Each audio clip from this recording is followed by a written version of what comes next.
এই 1 মাসে সবগুলো সেট থেকে যে কোশ্চেনগুলো এগুলো করলে পারে এই হুবহু কোশ্চেন তোমরা কমন পাবে, হুবহু।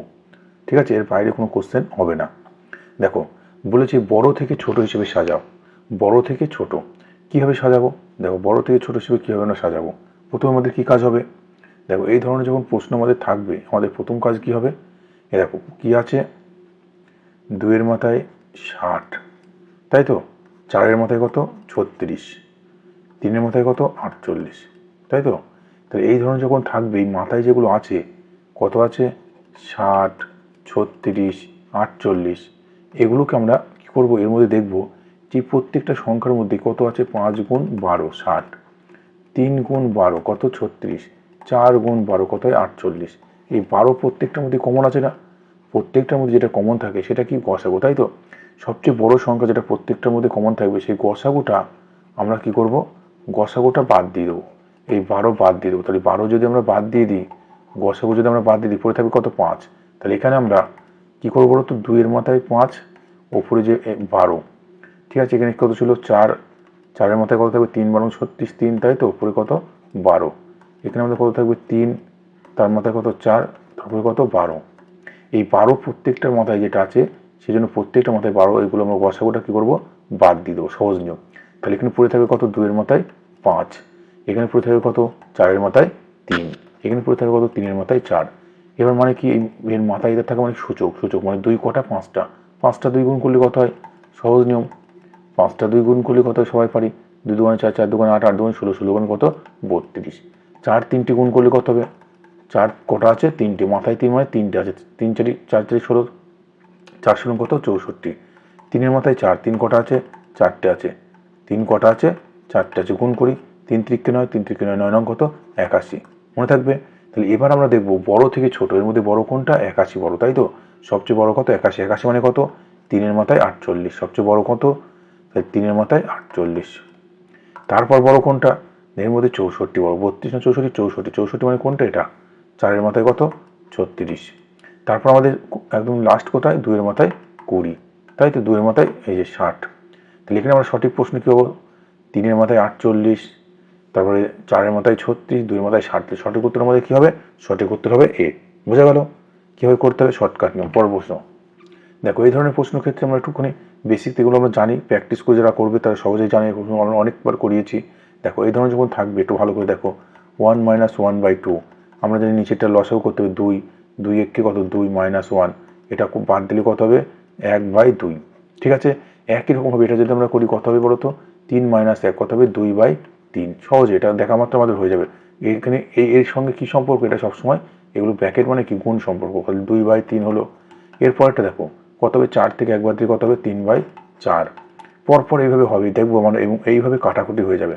ঠিক আছে, উপর নিচে কাটাকুটি হয়ে যাবে। এখানে একই রকম হবে n - 1 কত হবে, n - 1 বাই কত নিচেই n, তাই তো, n - 1/n, এটা হবে তো, n - 1/n। এবার দেখো এখানে আমাদের কি হবে, এইভাবে কাটাকুটি যাচ্ছে, মানে এটার সাথে এটা কাটাকুটি হয়ে যাবে, এর সাথে এখানে যেটা এটা থাকবে সেটা আমাদের কি হবে, কাটাকুটি হয়ে যাবে। তাহলে এখানে পড়ে থাকবে কত, এই উপরে একদম পড়েছিল কত 1, এখানে নিচেই পড়ে থাকবে কত 1/n। তাহলে এই দুটোই থাকবে, বাদ বাকি সব কাটাকুটি হয়ে যাবে। তাহলে উপরে এটার সাথে এটা কাটে, এইভাবে কাটছে, তাই তো, এইভাবে কেটে যাচ্ছে।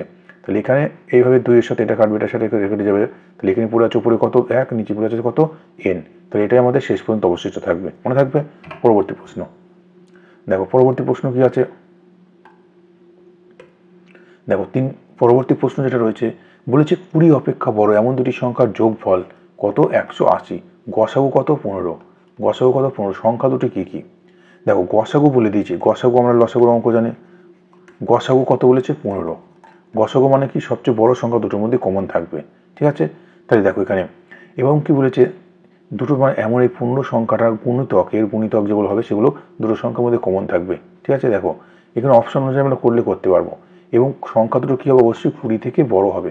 এবার দেখো 15 যদি গসাগু হয়, সংখ্যা দুটো কত হবে 15x, আর ধরে নিই 15y, একটু সহজভাবে পুরোভাবে করাচ্ছি। ঠিক আছে, এবার বলছে সংখ্যা দুটোর যোগফল কত 180।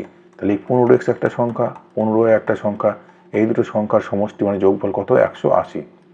ঠিক আছে, এখানে আমরা যদি 15 যদি সমষ্টি, এগুলো আমরা বেসিকভাবে করাচ্ছি, পরীক্ষা আরও শর্টকাট করতে হবে। ঠিক আছে, তাহলে x + y = কত হবে 180/15, 15, মানে কত হবে কাটাকুটি করলে পরে কত হবে, কাটাকুটি করলে কত হবে 12, মানে এই এক্স প্লাস ওয়াই এই দুটো সংখ্যার যে অনুপাত হবে তাদের কত হবে 12 হবে, মানে এক্স প্লাস ওয়াই এদের সমষ্টি, এদের যে এই অনুপাত এই যে সংখ্যা দুটো এক্স আমরা ধরেছি দুটো কত হবে 12 হবে।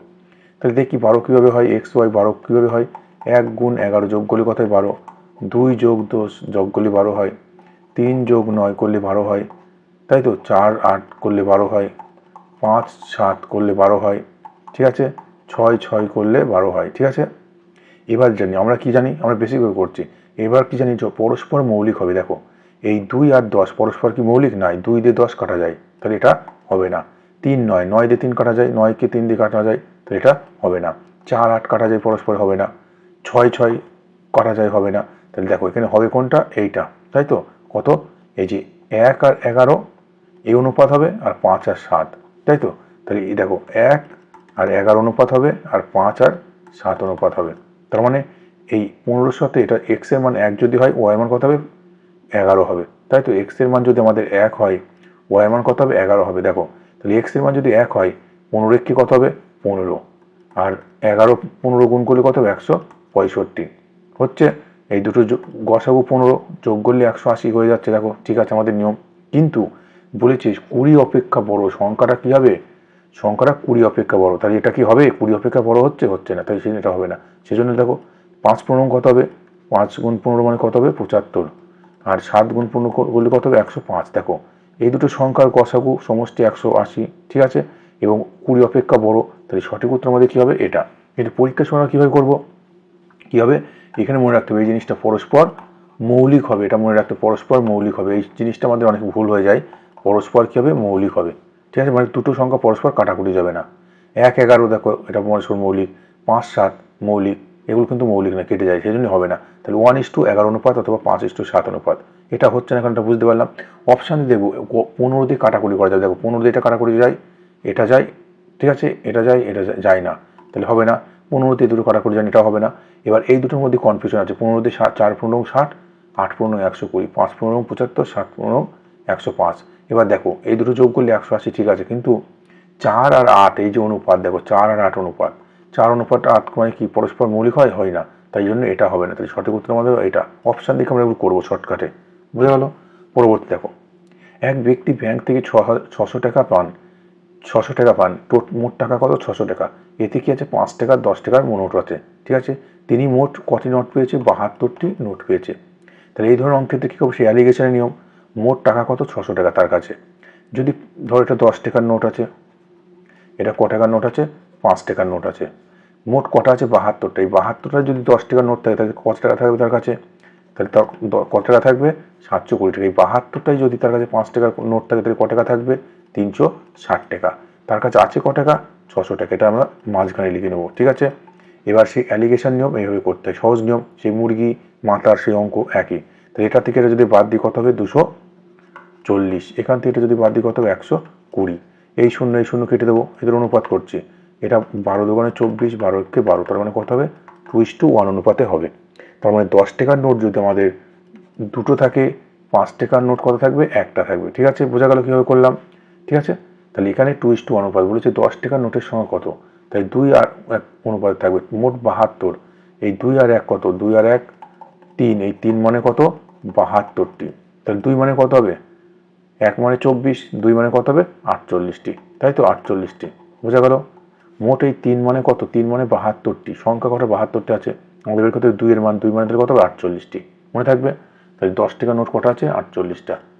পরবর্তী প্রশ্ন বলেছি এক্স সংখ্যার গড় ওয়াই, আমরা যদি এটা সংখ্যা দিয়ে করতাম সহজে পারতাম। দেখো 5টি ধরো সংখ্যা আছে, 5টি সংখ্যার গড় ধরো 10, ঠিক আছে, একটা বলা হলো 10টি সংখ্যার গড় হলো 5, ঠিক আছে, তাহলে আমরা কি করতাম এই দুটো গুণ করতাম, সমষ্টি কত 5 10 50, এটা সমষ্টি কত 5 10 50, টোটাল কত হতো 100, মোট সংখ্যা কটা 10 আর 5 15টা সংখ্যা, তাহলে গড় বের করার সময় কি করতাম এই 100/15, তাই তো, মোট সমষ্টি মোট সংখ্যা, এখানে ঠিক একই রকম, এক্স সংখ্যার গড় ওয়াই, তাহলে এদের সমষ্টি কত, এদের সমষ্টি হচ্ছে এক্স ওয়াই, ওয়াই সংখ্যার গড় এক্স, তাহলে এদের সমষ্টি কত ওয়াই আর এক্স মানে এক্স ওয়াই, তাহলে এবার সমষ্টি যখন করবো তাহলে দুটো সংখ্যার এটা এক্স ওয়াই এটা এক্স ওয়াই, টোটাল যোগ করে নিলাম, এখানে যেমন করলাম 50 50 100, আর মোট সংখ্যা কটা, এখানে হচ্ছে কটা সংখ্যা, এক্স সংখ্যা, এখানে কটি সংখ্যা, ওয়াই সংখ্যা। তাহলে এটা সমষ্টি করব এক্স আর ওয়াই, এই যেমন এখানে করলাম 10 আর 5 15টা, ঠিক সেরকম। তাহলে এক্স ওয়াই যোগগুলি কী হবে 2xy, আর নিচেই কী হবে এক্স প্লাস ওয়াই।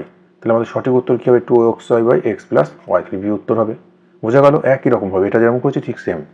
পরবর্তী দেখো, সোনালী ও মোনালির বর্তমান বয়সের অনুপাত 5:3। সোনালী ও মোনালি দুজন আছে, তাদের 5 বছর পর তাদের বয়সের অনুপাত কত হবে 10:7। তাহলে সোনালীর বর্তমান বয়স কত, কীভাবে করবো? দেখো বর্তমান বয়স, এটা বড় নিয়মে করি এখানে। ধর 5x এর কত 3x, বলেছে 5 বছর পর 5 যোগ হবে, তাহলে দুজনের সাথে দুজনের 5 বছর যোগ হবে, কত হবে অনুপাত 10:7, 10/7। এবার আমরা এইভাবে কাটাকুটি করে করব। 5 7 35, 3 10 30, 35 প্লাস 35, এটা করলে কত হবে 3 10 30 প্লাস 50, এ পাশে এটা এক্স, তাই তো এটা এক্স।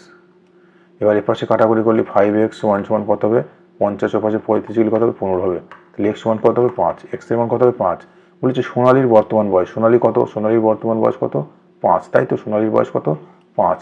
তাই 5 মানে কত হবে 5x, 5 গুণ এক্স, এক্স এর মান কত হয়েছে এক্স। সোনালীর বর্তমান বয়স কত, সোনালী এটা এই যে 3 বের হয়েছে, 15/5 করলে কত হয়েছে 3, ঠিক আছে। তাহলে এক্স এর মান আমাদের বের হয়েছে 3, সোনালীর বয়স কত 5x, তাই তো। তাহলে 5 গুণ 3 কত হবে 3 5 15। তাহলে এটা আমাদের বেসিক নিয়ম, কিন্তু শর্টকাটও করা যাবে, ঠিক আছে, শর্টকাটে এগুলো করা যাবে।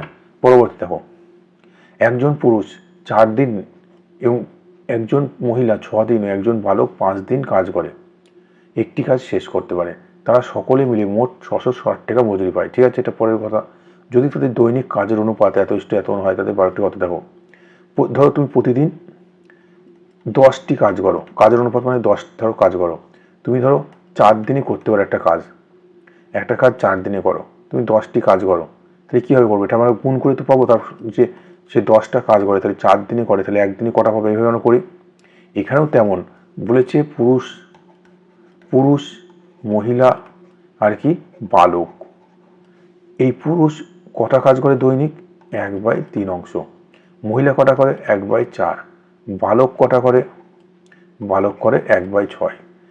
এই পুরুষটা কদিন কাজ করে 4 দিন, 4 দিনে কাজটা শেষ করতে পারে, তাই 4 দ্বিগুণ। মহিলাটা কদিনে কাজ করতে পারে 6 দিনে কাজ শেষ করে, 6 দ্বিগুণ।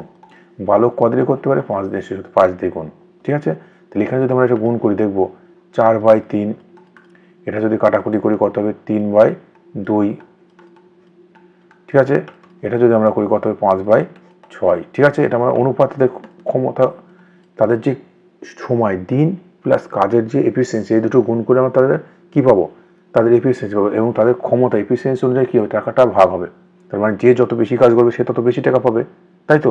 তাহলে এ করে 1/3 4 দিনে করতে পারে, তাহলে এফিসিয়েন্সিটা কীভাবে করবো এইভাবে, ঠিক আছে, গুণ করে। তাহলে এখানে আমরা যদি করি ওইভাবে ভগ্নাংশ এখন আমাদের হয়নি, যখন এইভাবে উপর নিচে থাকে কী করতে হয়, এইভাবে যখন উপর নিচে থাকে কী করতে হবে, তখন আমাদের এই যে লসাগু বের করতে হবে, 3 2 6, এদের লসাগু করলে কত হবে 3 2 6, নিচেরগুলো লসাগু বের করতে হবে, ঠিক আছে।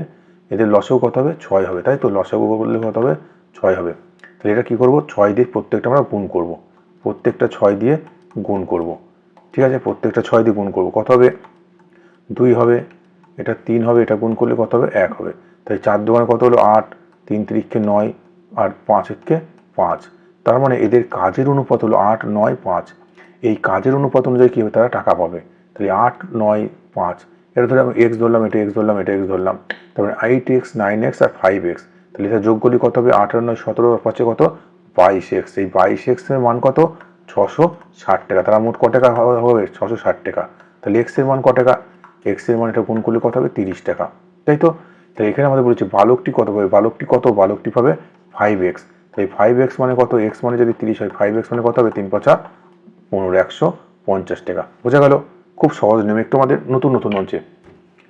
দেখো একই নিয়ম, এটা খুব ভালো প্রশ্ন এসে, এটা তো আমাদের ডব্লিউবিপির পরীক্ষার জন্য খুব গুরুত্বপূর্ণ, রেলের জন্য খুব গুরুত্বপূর্ণ। বলেছে একটি পাত্রে 60 লিটার মিশ্রণ আছে, মোট কত লিটার মিশ্রণ, 60 লিটার মিশ্রণ, সেটা দুধ বলুক অরেঞ্জ বলুক যেটা বলতে পারে। পাত্রটি থেকে 6 লিটার দুধ তুলে নিয়ে সম পরিমাণে, দেখো যেটুকু তুলে নেওয়া হচ্ছে ঠিক সেই পরিমাণ আবার মেশানো হচ্ছে। এই ধরনের যখন থাকবে তখন আমাদের একটা সূত্র মনে রাখতে, প্রথমে ছিল কত 60, এবার ঠিক আছে 1 মাইনাস ক লিটার তুলে নিচ্ছে, 6 লিটার তুলে নিচ্ছে। ঠিক আছে, ক লিটার ছিল, ক লিটার থেকে তার মোট ছিল 60, এই 60 থেকে কত তুলে নিচ্ছে, 6 তুলে নিচ্ছে। আবার কি করছে, সেই 6 দিচ্ছে। যখন এই ধরনের দেবে, একটাই প্রথমে মোট যেটা বলে দেবে প্রথমে সেটা বসিয়ে দেবো ইন্টু, ঠিক আছে, ব্র্যাকেটের মধ্যে 1 মাইনাস 6 বাই কত, 6 বাই 60, যেটা বলবে সেটা উপরে যাবে, যেটা তুলে নেবে সেটা উপরে, আর মোটটা নিচে আসবে। ঠিক আছে, কবার বলেছে দেখো, এই পদ্ধতি কবার করে, এই পদ্ধতি এটা সমপরিমাণ জল মেশানো হলো। প্রথমে একবার করেছে, আবার বলেছে আরও দুবার পুনরাবৃত্তি করা হয়, আরও দুবার, মানে প্রথমে একবার আরও দুবার, তাহলে কবার করেছে 3বার, তাহলে এই 3বার মাথায় 3 হবে। ঠিক আছে, তাহলে এবার দেখি এটা এটা কাটাকুটি করলে কত হবে, 6 × 6 নিচে কত হবে 10, তাহলে 1 মাইনাস 1/10 মাথায় 3। ঠিক আছে, এটা আমরা করলে পরে কত হবে 10, 10 মাইনাস 1, এগুলো আমরা সবাই জানি, 6, 10 উপরে 9 মাথায় কত 3। তো এটা যদি আমরা করি উত্তর আমরা পেয়ে যাব।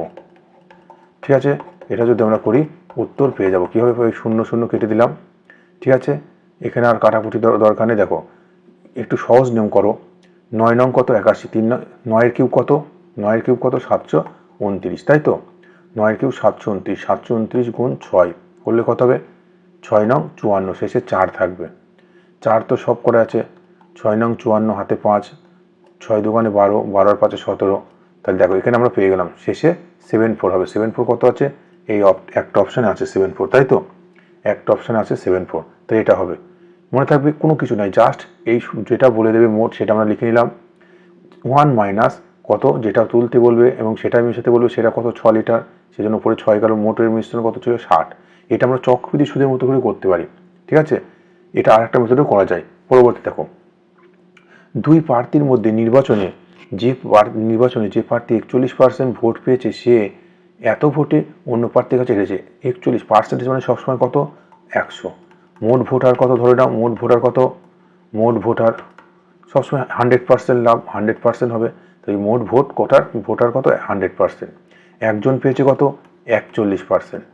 একজন যদি 41% পায় তাহলে আর একজন কত পাবে, টোটাল তো 100, তাহলে 41 যদি পায় কত পাবে, 59% পাবে, তাই তো, 59 পাবে। 100 থেকে 41 বাদ দিলে 59 হয়।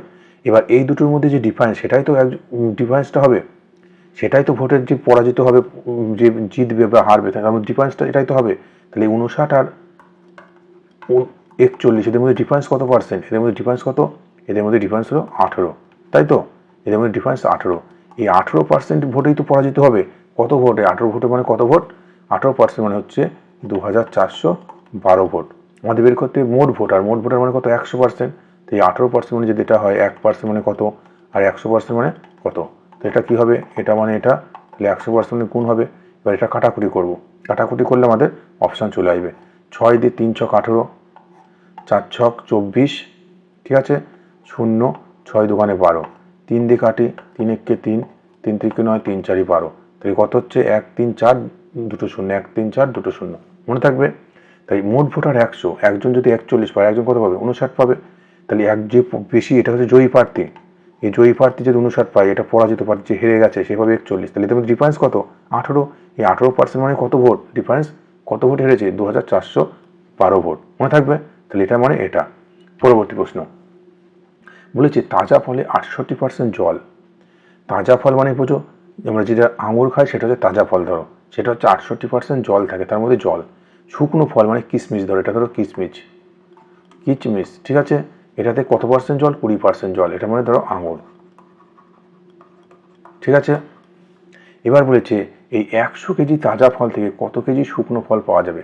100 কেজি তাজা ফল থেকে, দেখো 100 কেজি তাজা ফল, যদি আমার প্রথমে 100 কেজি তাজা ফল থাকে, 68% জল, কত পার্সেন্ট জল, 68% জল, তাহলে আমার এখান থেকে আমি টোটাল যে মানে কিশমিশ নাই, ওটা আমাদের কি পুরো যে দানাটা আমরা কত পাবো, 100% যদি আমার তাজা ফল থাকে, সেখান থেকে আমার জল যদি 68 বের হয়ে যায়, তাহলে পড়ে থাকছে কত, 32।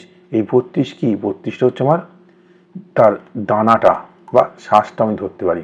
ঠিক আছে, কিশমিশের শ্বাসটা। ঠিক আছে, এবার আমার দেখো যখন আমার শুকনো ফল হবে বা কিশমিশ হবে, এটা আমাদের কিশমিশ হিসেবেও থাকে, তখন কি 20% জল, মানে যদি শুকনো ফল আমার 100 হয়, জল কত, 20%, তার মানে আমার দানা কত, 80%। ঠিক আছে, 80%, মনে থাকবে দানা কত পার্সেন্ট, 80%। ঠিক আছে, এবার দেখো আমাদের বলেছে এই 32 টোটাল 100 কেজি তাজা ফল থেকে কত কেজি শুকনো ফল পাওয়া যাবে। এই দেখো এই 32 ধরো, এই 32 কেজিটা ধরো 32, এটা 32টা, এই 32 কেজি, ঠিক আছে, এটা 32 কেজি, এটা কেজিতে আছে সেই কেজি, 32 কেজি। আমাদের 80%-এর মান কত? 32 কেজি, ঠিক আছে। তার মানে এই 32 কেজি মানে কত? এই 32 কেজি, এই 80%-এর মান কত? 80%-এর মান হচ্ছে 32 কেজি। আমাদের 100% মান বের করতে হবে, ঠিক আছে, বোঝা গেল? এই আমাদের 80%-এর মান কত? 32 কেজি, ঠিক আছে। মানে এই 32 কেজি যখন থাকবে, ভালো করে বোঝো, শুকনো কিশমিশে কত জল? কিশমিশে 20% জল আছে, মানে 80% কি? 80%টা কি? 80%টা তার দানা। এই 80%টা কি? দানা, তাই তো। আমাদের দানার পরিমাণ কত আছে? 32। তার মানে এই 32 কেজি কত পার্সেন্ট? 80%। আমাদের বের করতে হবে পুরো 100%, 100% মানে কত সেটা আমরা বের করবো, তাহলে কত কেজি হবে, ঠিক আছে। কারণ 100% হলেই তো জল প্লাস দানা দুটো মিলে হবে। তার মানে এই 80%-এর মান যদি আমাদের 32 কেজি হয়, তাহলে 100%-এর মান কত? এখানে আমরা শূন্য শূন্য কাটাকুটি করবো, 4 32, মানে 4 10 40, ঠিক আছে, 40 কেজি পাওয়া যাবে। খুব ভালো প্রশ্ন, এটা কিন্তু আমাদের খুব ভালো কোশ্চেন। পরবর্তী দেখো, বলেছি 8,930 টাকার 8% সরল সুদের হার কত? এটা আমরা সেই জানি, I equal to PTR by 100। I মানে কি? মোট সুদ আমাদের বের করতে হবে। পি মানে আসল, আসল কত? 8,930। টি টাইম ক বছর? 5 বছর। আর মানে কি? আর মানে সুদের হার কত? 8%। আর নিচে কত? 100। এই শূন্য শূন্য কেটে দাও, 5 দিয়ে কাটো 2, 2 দিয়ে কাটো কত? 4, 3 4 কত হবে? 12, শেষে কত থাকবে? 2, 2 কটা? দুটো তিনটে আছে, ঠিক আছে। 4 9 36, 36। আর আমাদের হাতে ছিল কত? আর একে 60, 37-এ 7 হবে, তার মানে শেষে কত হবে? 72, 72 কটা আছে? এই একটা অপশন আছে, তাহলে এটা আমাদের উত্তর হবে। সব ক্যালকুলেশন করার দরকার নেই, বুঝতে পারছো তো। এই দেখো 8 9 3, শেষে কত? এখানে গুণ করবো 4 দিয়ে, 3 4 কত? 12, 12 2 হাত থেকে 1, 4 9 36, 4 একে 37, তাহলে 7 শেষে 72 হবে। এই 72 এখানে একটাই আছে, তাহলে এগুলো আমার দেখার দরকার নেই, এটার উত্তর হবে, ঠিক আছে। পরবর্তী দেখো, বার্ষিক 5% সরল সুদের হারে কোনো মূলধনের দ্বিতীয় বছরের চক্রবৃদ্ধি সুদ এত টাকা হয়। দেখো সবসময় ধরো আসল তোমার কাছে 100 টাকা আছে, ভালো করে বোঝো, আসল ধরো তোমার কাছে 100 টাকা বা 1000 টাকা আছে, ভালো করে ধরো। এই 1000 টাকা থেকে সরল সুদ আর চক্রবৃদ্ধি সুদের মধ্যে যেটা আমাদের গুলিয়ে যায়, সরল সুদ আর কি চক্রবৃদ্ধি সুদ, ঠিক আছে। এই যদি আমাদের সুদের হার ধরো 10%, সুদের হার কত? 10%, তাহলে এই 1000 টাকার 10% আমরা প্রথম বছর পাবো কত টাকা পাবো? 100 টাকা। চক্রবৃদ্ধি সুদের ক্ষেত্রে প্রথম বছর কত পাবো? সেই 100 টাকায় পাবো, এটা প্রথম বছরে, প্রথম বছরে দুজনের ক্ষেত্রেই সমান। দ্বিতীয় বছরে কি হবে? দ্বিতীয় বছরে কি হবে? এটাও 100 টাকা কিন্তু পাবে, সরল সুদে কোনো চেঞ্জ হয় না, কিন্তু চক্রবৃদ্ধি সুদ কি হবে? 100 টাকা তো পাবোই, প্লাস কি হবে? এই যে প্রথম বছরে যে সুদ হয়েছে তার 10% পাবো, মানে এই প্রথম বছর যেটা সুদ হলো 100 টাকা, এর 10%, এই 110% মানে কত? 10 টাকা। এই 10 টাকাটা আমরা এক্সট্রা পাবো, ঠিক আছে। তার মানে দ্বিতীয় বছরে আমরা কত পাবো? এই পরের বছরে কত পাবো? 110 টাকা পাবো, ঠিক আছে। এই যে 110 যোগ করলে কত হবে? 110 টাকা পাবো। এইরকমই আমাদের প্রশ্ন এখানে বলেছে 5% হারে হারে ধরো 5%, 100 টাকা ধরো তোমার কাছে আছে, প্রথম বছরে 5 টাকা পাবো, 5% মানে 100 টাকায় 5 টাকা। দ্বিতীয় বছরে এখানে 5 টাকা, এটা সরল সুদ। কিন্তু চক্রবৃদ্ধি সুদ কী হবে? প্রথম বছরে 5 টাকা পাবো, দ্বিতীয় বছরে 5 টাকা পাবো, কিন্তু পরের বছরে কী হবে? এই 5 টাকা যে হলো এর 5% সুদ এক্সট্রা পাবো। তাহলে 5 টাকার 5% মানে কত? 5 টাকার 5% মানে গুণ, এটা কাটাকুটি করলে কত হবে? এটা হবে 0.25, 5 5 25, 25 100, 0.25 টাকা এক্সট্রা পাবো, ঠিক আছে। তার মানে দ্বিতীয় বছরে কি আমরা কত পাবো? 5.25, দ্বিতীয় বছরে কত পাবো? 5.25। এই 5.25 এর মান কত? 420 টাকা। বলে দেখো, দেখো দ্বিতীয় বছরের সুদের পরিমাণ কত? 420 টাকা। 5.25 মানে কত? 420 টাকা। তাহলে আমাদের বের করতে হবে আসল, আসল মানে কত? 100। এই শূন্য তুলে দাও, উপরে দুটো শূন্য বসিয়ে দাও, ঠিক আছে। এবার কাটাকুটি করো, হয়ে যাবে, ঠিক আছে। এটা 25 দিয়ে কাটো, কাটাকুটি করলে পরে হয়ে যাবে, আর কিছু নেই। 25 দিয়ে কাটলে কত হবে? 4 25 100। এটা 25 দিয়ে কাটলে কত হবে? কত হবে? 25 10-এ, 25 10-এ কত? 250, এটা হবে 11 হবে, তাই তো? 11 হবে। এটা কাটাকুটি করলে হবে কত কত? 11 কত হবে? 25 গুণ 10 করলে কত হয়? 250, মানে 20 হলো, 20 আর 1-এ 21 হলো, 21, তাই তো? তাই 21 হলো। এটা 21 দিয়ে এটা কাটলে কত হবে? 2 হবে, তাই 4 দুগুণে কত হবে? 8 হবে, 8-এর পর দুটো শূন্য, ঠিক আছে। আর এখানে একটা শূন্য, তিনটে শূন্য, তাহলে 8000 হবে। এগুলো ক্যালকুলেশন ফার্স্ট করতে হবে, যেই 8 দিকে 4 কিছু দেখার আমার দরকার নেই, তাহলে এটাই হবে, ঠিক আছে। তাহলে বোঝা গেল কীভাবে করলাম। ঠিক আছে, পরবর্তী দেখো, একজন ব্যবসায়ী একটি জিনিস 20% ক্ষতিতে বিক্রি করে, তাহলে ধরো তার জিনিসটার দাম 100 টাকা, জিনিসটার দাম কত, মূল্য কত, 100 টাকা। প্রথমে কি করে 20% ক্ষতিতে বিক্রি করে, 20% যদি ক্ষতি হয় কত টাকা বিক্রি করবে, 80 টাকা। বলছে যদি 5% লাভ হয় তাহলে কত টাকা বিক্রি করবে, 100 টাকা কেনা 105 টাকা বিক্রি করবে, তাই তো। বলেছে এই যে যদি সে বিক্রয় মূল্য 100 টাকা বাড়ানো হয় তাহলে তার 5% লাভ হয়, মানে কি প্রথমে ক্ষতি ছিল 80 টাকা, যদি এখান থেকে যদি এই ডিফারেন্স 5% যদি লাভ করতে হয় তাহলে কত টাকা বাড়াতে হবে, তাকে 100 টাকা বৃদ্ধি করতে হবে। দেখো এখানে 80, এখানে কত 105, এদের মধ্যে ডিফারেন্স কত, এখানের মধ্যে ডিফারেন্স কত, 80 আর 105, এদের মধ্যে ডিফারেন্স কত, 105 আর 80, এদের মধ্যে ডিফারেন্স কত, 105 80, এদের মধ্যে ডিফারেন্স কত, 25, তাই তো। এই 25-এর মান কত, এই 25 ইউনিটের মান কত, এই 25 ইউনিটের মান কত টাকা বলে দিয়েছে, 100 টাকা, এদের মধ্যে ডিফারেন্সটা কত, 25 ডিফারেন্স, এই 25 ইউনিটের মান কত, 100 টাকা। তাহলে 25 ইউনিটের মান যদি 100 টাকা হয়, আমার বের করতে হবে ক্রয় মূল্য, ক্রয় মূল্য কত টাকা ধরেছি, 100 টাকা, তাহলে 100 ইউনিটের মান কত, কাটাকুটি করলে কত হবে, 4×10, তাহলে 400 টাকা, মনে থাকবে। পরবর্তী প্রশ্ন বলেছে কোনো একজন ব্যক্তি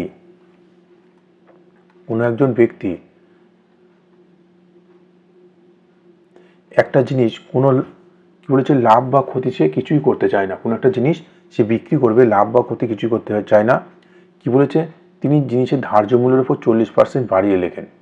মানে কি ব্যাপারটা বলো তো, প্রশ্নটা একটু কম বোঝা যাচ্ছে এখানে। ধরো জিনিসটার দাম ধরো 100 টাকা আছে, এটা ধরো তার ক্রয় মূল্য কত, 100 টাকা।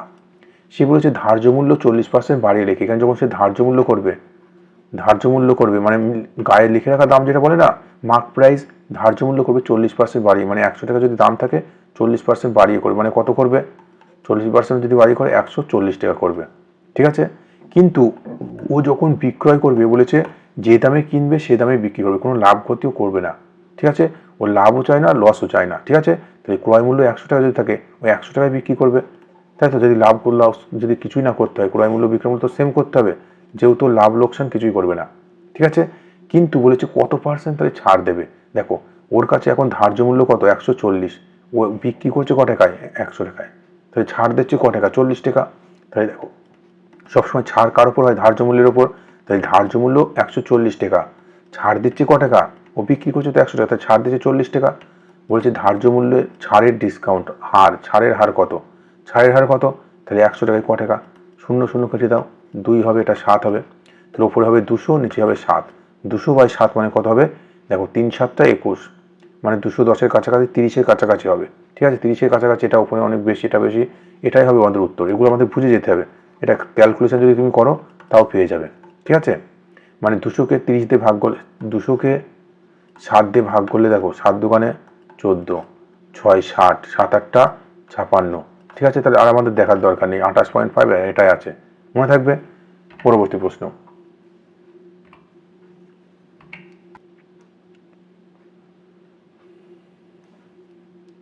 কি বলেছে, যদি সম কর্মদক্ষতা সম্পন্ন দুজন লোক দুটি কাজ দুদিনে করে, তাহলে ওই একই কর্মদক্ষতা সম্পন্ন লোক 100 জন লোক 100টি কাজ কতদিনে করবে। আমরা কিভাবে করি, এই ধরনের টাইম ওয়ার্কের সূত্র কি, M1 D1 T1/W1 M2 D2 T2/W2। দেখো কিচ্ছু নাই, সবসময় কী হবে, কাজটা নিচে হবে আর যা থাকবে লোক দিন ঘন্টা সেগুলো সব আমরা ম্যান মানে লোক, ডি মানে টি মানে টাইম, সব উপরে লিখবো। প্রথমটা প্রথম, দ্বিতীয়টা দ্বিতীয়। প্রথম দেখো কি বলেছে, দুজন লোক দুদিনে কাজ করে, দুজন লোক কটি কাজ করে, দুটি কাজ করে, ঠিক আছে। কদিনে, দুদিনে। তাহলে দেখো এখানে লিখে নিলাম M1 কত, দুজন, কদিনে, দুদিন, লিখলাম। টাইম এখানে নেই, টাইম দরকার নেই, কটি কাজ করে, দুটি কাজ করে, লিখে নিলাম। পরে কি লোক, পরে 100 জন লোক, তাহলে M2 কত হবে, 100, কটি কাজ বলেছে কত, নিচে কত, 100টি, আমাদের বের করতে হবে দিন বের করতে হবে, D2 আমাদের বের করতে হবে, ঠিক আছে। তাহলে এখানে 2 2 উপর নিচে কেটে দিলাম, এই 100 উপর নিচে কেটে গেল, তাহলে পড়ে আছে কত, D2 মানে কত পড়ে আছে, 2, তাহলে আমাদের কদিন লাগবে, 2 দিন লাগবে। খুব সহজ, কোনো অসুবিধা নেই। পরবর্তী দেখো বলেছে দুটি ট্রেন একই দিকে সমান্তরালে এত কিমি ঘন্টা বেগে যাচ্ছে একই দিকে, যখন দুটো ট্রেন একই দিকে যায় তাদের মধ্যে কি হবে, বিয়োগ করতে হয়। গতিবেগ কি হবে, আপেক্ষিক গতিবেগ কি হবে, বিয়োগ হবে, কমে যাবে, ঠিক আছে, বিয়োগ হবে। যদি দুটো ট্রেন বিপরীত দিকে যায় তখন কি হবে, যোগ হবে, মনে থাকবে। তাহলে দুটো ট্রেন এত মিটারের মধ্যে দৈর্ঘ্যের এত কিমি গবে, তাহলে এদের বিয়োগ হবে। তাহলে 35 মাইনাস 25 কত হবে? এদের আপেক্ষিক গতিবেগ 10 কিমি পার ঘন্টা, তাই তো। আর যখন দুটো ট্রেন পরস্পরকে অতিক্রম করবে, তার মানে কি ট্রেন দুটোর দৈর্ঘ্য অতিক্রম করবে, তাই তো। প্রথম ট্রেনটা 80, দ্বিতীয় ট্রেনটা কত? 120। তাহলে মোট কত দূরত্ব অতিক্রম করবে? 200 মিটার, তাই তো। বলেছে কত সময় লাগবে, সময় বের করতে হবে কত সময় লাগবে। তাই সময় বের করতে হলে কী করতে হয়? সময় মানে কি? সময় কত? দূরত্ব বাই গতিবেগ, দূরত্ব বাই গতিবেগ। ধরো তুমি 100 কিলোমিটার যাবা 20 কিমি পার ঘন্টা বেগে, তাহলে কত সময় লাগবে? 100/20 মানে 5 ঘন্টা। এখানেও তেমন, দূরত্ব কত? দূরত্ব 200 মিটার। এখানে আমাদের এটা হচ্ছে কি কিমি পার ঘন্টা, তাহলে এটা কিলোমিটার পার ঘন্টা করলে হবে, এটা আছে মিটার আছে আমাদের, তাহলে এটা মিটার করে নিতে হবে।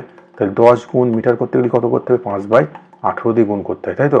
5/18 দিয়ে গুণ করতে হয়, ঠিক আছে। তাহলে কত হবে? এটা 50/18 মিটার পার সেকেন্ড। মনে থাকবে একই ইউনিটে করে নিতে হবে, এটা মিটার আছে এখানে, সেজন্য কিলোমিটারটাকে কী করতে? মিটার করতে গেলে কী করতে হয়? এটা 5/18 দিয়ে গুণ। তাহলে এটা 50 কত হলো? 18। তো এটা যদি আমরা ভাগ করি, কাটাকুটি করি, এখানে পরিষ্কার দেখতে পাচ্ছি, তাহলে 200/50 18টা পরে চলে যাবে, তাই তো। এবার যদি কাটাকুটি কত হবে? 4 হবে, 4 কত হবে? 72 সেকেন্ড। তাহলে কত সময় লাগবে? কত সময় লাগবে? এটা 72 সেকেন্ড। মনে থাকবে কত সময় লাগবে? 72 সেকেন্ড, ঠিক আছে। 72 সেকেন্ড সময় লাগবে।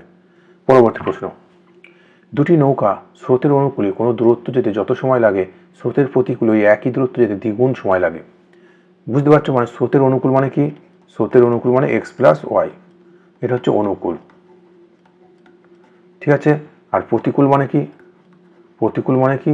প্রতিকূল মানে হচ্ছে x - y, ঠিক আছে। প্রতিকূল বলছে অনুকূলে যেতে যে সময় লাগে প্রতিকূলে যেতে তার দ্বিগুণ সময় লাগে। দেখো টাইম, সময়, সময় এখানে যদি অনুকূলে যেতে বলেছে প্রতিকূলে ওই একই দূরত্ব যেতে দ্বিগুণ সময় লাগে, মানে এই প্রতিকূলে যদি 2 ঘন্টা লাগে, অনুকূলে যে কত লাগবে? 1 ঘন্টা লাগবে, তাই তো। সবসময় কি প্রতিকূলের সময় বেশি লাগে, কারণ স্রোতের বিপরীতে যেতে বেশি শক্তি লাগে, গতিবেগ কমে যায়, সময় বেশি লাগে। আর গতিবেগ কি হবে? গতিবেগ দেখো সময়ের অপোজিট কি? গতিবেগ। তাহলে এর গতিবেগ 2 হলে পরে এর গতিবেগ কত হবে? 1 হবে। সবসময় টাইমের অপোজিট কি হয়? গতিবেগ হয়, তাই তো। টাইমের অপোজিট কি হয়? গতিবেগ হয়, মনে থাকবে। তাই বলেছে অনুকূলে যে সময় লাগে প্রতিকূলে তার দ্বিগুণ সময় লাগে। অনুকূলে যদি 1 ঘন্টা লাগে, প্রতিকূলে কত লাগবে? 2 ঘন্টা, তাই তো। 2 ঘন্টা লাগবে। তাই গতিবেগ কি হবে? অনুকূলে যদি 2 গতিবেগ হয়, প্রতিকূলে কত হবে? 1 হবে। বলেছে স্থির জলে নৌকার বেগ ও স্রোতের বেগ, নৌকা মানে x আর স্রোত মানে কি? y, তাই তো। নৌকা মানে x, স্রোত মানে y, এটা আমাদের বের করতে হবে। দেখো এটা আমাদের সহজ নিয়ম, x + y সমান কত? 2, x - y সমান কত? 1। তাহলে এখানে আমরা করবো y কি হবে? কেটে যাবে। তাহলে x + x মানে 2x সমান কত হবে? 3 আর 1 2 আর 1 কত? 3। তাহলে x সমান কত হবে? 3/2, 3/2 মানে কত? 1.5। এটা হলো 1.5, এটা কি? নৌকা, x মানে নৌকা। তাহলে এবার আমরা y এর মান বের করবো, কিভাবে করবো? একই রকম, এই x + y এর মান কত? 2, এর মধ্যে x এর মান কত? 1.5। তাহলে y এর মান কত হবে? y এর মান কত হবে? x + y এর কাছে আছে 2 টাকা, x + y এর কাছে 2 টাকা, x এর কাছে আছে 1.5 টাকা, 1.5। তাহলে y এর কাছে কত টাকা আছে? y এর কাছে আছে 0.5 টাকা, ঠিক আছে। তাহলে এবার দুজনের কাছে এর গতিবেগ এটা, y এর গতিবেগ কত? এটা। তাহলে দুজনের গতিবেগের অনুপাত কিভাবে করব? তাহলে x আর y, এর হচ্ছে 1.5, এর হচ্ছে 0.5, এই দুজনের পয়েন্ট তুলে দাও। তাহলে 15:5, 5 দিয়ে কাটাকুটি করলে 3, এর হচ্ছে 1, 3:1। তাহলে সঠিক উত্তর কি হবে? এটা হবে। মনে থাকবে, খুব সহজ, জাস্ট আমাদের জানতে হবে। কি বলেছে? একটা সামান্তরিক আমরা জানি সামান্তরিক কেমন হয়, তাই তো। এটা সামান্তরিক। এই সামান্তরিকের উচ্চতা ভূমির 1/3, উচ্চতা ভূমির 1/3 মানে কি? ভূমি আর উচ্চতা এই দুটো আমাদের বুঝে নিতে হবে। ভূমি বলে কি বলেছে? উচ্চতা ভূমির 1/3, 1/3 মানে বুঝি 3 ভাগের 1 ভাগ। মানে ভূমি যদি 3 হয়, উচ্চতা কত হবে? 1 হবে। ভূমি যদি 3x হয়, উচ্চতা কত হবে? x হবে। 1 ভাগ, 1/3 মানে বুঝতে পারছো? 3 ভাগের 1 ভাগ, উচ্চতা 1 ভাগ ভূমির 1/3। ভূমি যদি 3 হয়, উচ্চতা হবে 1/3, এটুকু বোঝা গেল। আর সামান্তরিকের ক্ষেত্রফলের সূত্র কি? সামান্তরিকের ক্ষেত্রফলের সূত্র কি? ভূমি ইন্টু উচ্চতা, ভূমি ইন্টু কি? উচ্চতা। তাহলে দেখো ভূমি কত? ভূমি আমরা যদি 3x ধরি, উচ্চতা কত হবে? x হবে, তাই তো। এটা সমান কত হবে? 192, মনে থাকবে। তাই 3x² সমান 192। তাহলে x² সমান কত?